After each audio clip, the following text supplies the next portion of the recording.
কুকুরের কাজ হচ্ছে মানুষের পায়ে কামড়ানো। মানুষের কাজ তো কুকুরের পায়ে কামড়ানো। উনি মনে হয় জানেন না, উল্টো দিকে থাকা কমিউনিটিটাও জোট বেঁধে ফেলেছে। 2021 সালে কলাইকুণ্ডা আমার সামনে আমাকে ডাকার জন্য প্রধানমন্ত্রীকে অপমান করার কিছু নেই। তো একটা ইতরদের পার্টি, অসভ্য বর্বর,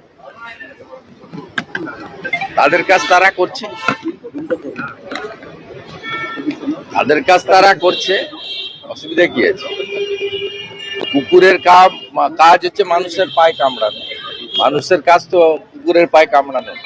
শুধু তৃণমূল কংগ্রেস নয়, সিপিএমও একটু আগে সুপ্রিম কোর্টের কমেন্ট নিশ্চয়ই পেয়েছেন, বলছে আমাদের তো আরো কাজ আছে, শুধু পশ্চিমবঙ্গ নয়। অনারেবল চিফ জাস্টিসের কমেন্ট দেখেছেন? সকলেই বিরক্ত। মুখ্যমন্ত্রী, তার সরকার এবং তার দলের আচার আচরণে প্রত্যেকটা মানুষই বিরক্ত। তার অভিব্যক্তি আজকে সুপ্রিম কোর্টের চিফ জাস্টিসের মুখ থেকে শুনতে পাওয়া গেল। ধর্ণা মঞ্চ থেকে মুখ্যমন্ত্রী বলেছেন আমরা আছি বলেই আপনারা আছেন, ভালো আছেন, আর একটা কমিউনিটি যখন জোট বাঁধবে তখন 1 সেকেন্ডে শেষ করে দেবে। উনি মনে হয় জানেন না, উল্টো দিকে থাকা কমিউনিটিটাও জোট বেঁধে ফেলেছে।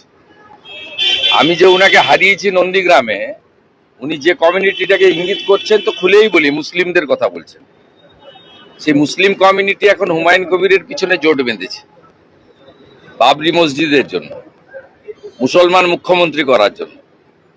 আর অনেক আগে উনি যাদেরকে বলছেন আপনারা বাড়ি থেকে বেরোতে পারবেন না, দেখে নিবে ইত্যাদি, সেই কমিউনিটিও অনেকটাই জোট বেঁধেছে গাঁগঞ্জে। এবারে বাকি কলকাতায় আছে, কলকাতার হিন্দুরাও এবারে জোট বেঁধে ভোট দেবে। এই ধরনের সাম্প্রদায়িক উস্কানিমূলক কথাবার্তা এই মুখ্যমন্ত্রীর মুখেই সাজে, কারণ তিনি সব সময় এই কার্ড খেলেই নির্বাচনে জিতেছেন। 2021-এ সিএ কে এনআরসি বলে মুসলমান খেপিয়ে জিতেছেন। 2024 সালেও একইভাবে কট্টর সাম্প্রদায়িক কার্ড খেলে জিতেছেন। হুমায়ুন কবির নিজে স্বীকার করেছে যে মুখ্যমন্ত্রী তাকে দিয়েই বলিয়েছিলেন শক্তিপুরে, বহরমপুরে, যে আমরা এখানে 70, অন্যরা 30, চাইলে কেটে ভাগীরথীতে ভাসিয়ে দেবো। এটা উনি বলে স্বীকারই করেছেন।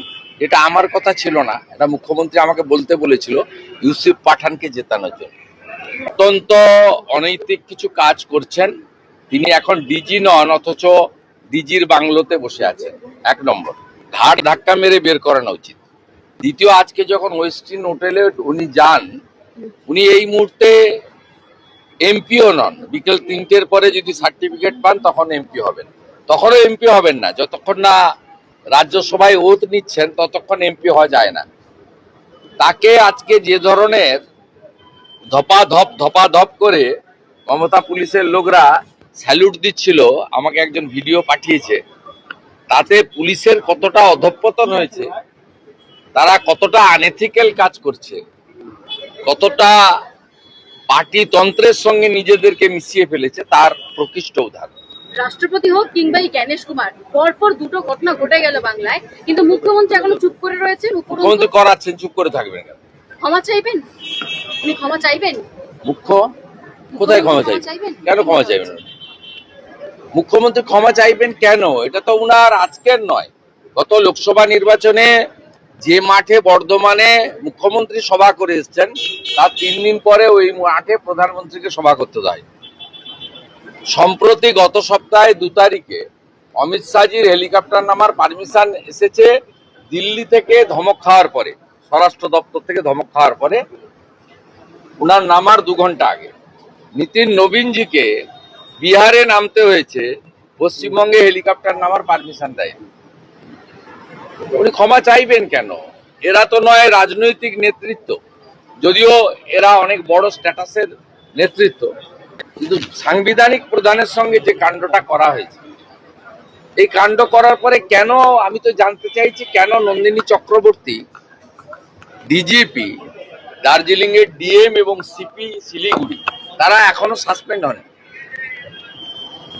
এই একই কাজ তো করেছিলেন 2021 সালে কলাইকুণ্ডাতে আমার সামনে আমাকে ডাকার জন্য প্রধানমন্ত্রীকে অপমান করেছিলেন শুধু মুখ্যমন্ত্রী নন, তদানীন্তন চিফ সেক্রেটারি আলাপন বন্দ্যোপাধ্যায়।